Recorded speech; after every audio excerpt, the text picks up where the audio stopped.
Hello guys, তোমরা কেমন আছো? আশা করছি তোমরা খুব ভালো আছো, সুস্থ আছো। আর আমিও খুব ভালো আছি। আর আমার চ্যানেলে তোমাদের সবাইকে স্বাগত।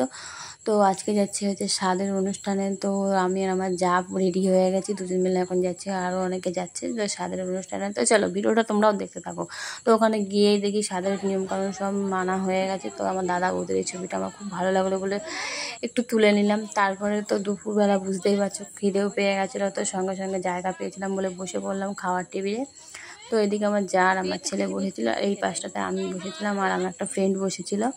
তো আমি এদিকে ক্যামেরা করছিলাম। তো আর এইদিকে দেখো এই ঠাকুমা আর এই পিসির আমার সঙ্গে কথা বলছিল যে ক্যামেরা ভিডিও করছিস, আমি বলে হ্যাঁ ভিডিও করছি। তো আমার দিকে তাকিয়েছিল ভিডিও করছিলাম বলে। তার পিসি খাচ্ছিল, তার মিষ্টিটা খাচ্ছে, আমাকে দেখাচ্ছে যে খাচ্ছে মিষ্টি, তুই ব্লগ কর। তাই তো সত্যি খুব ভালো এনজয় করছিলাম, সবাই মিলে অনেকে মিলে ওখানে ছিলাম। তো খুব আনন্দও করেছিলাম। তো দেখতে দেখতে তো খেতে দিয়ে দিল, ভাত দিয়ে গেল, তারপর ডাল আর বেগুনি দিয়ে গেছিলো। তো সত্যি কথা ডালটা খুব সুন্দর ছিল। তো আমি ডালের মধ্যে লেবু হলে তো আমার তার কোনো কথা না, আমি ডালের সঙ্গে লেবু খেতে খুবই ভালোবাসি।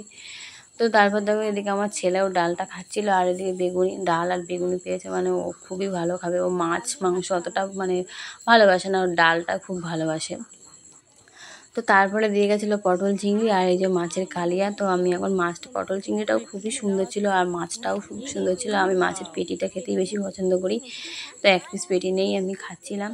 তো খাওয়া দাওয়া পুরো কমপ্লিট হয়ে গেছে। তো গাইস আমি এখন চলে যাচ্ছি বাড়িতে, টাটা।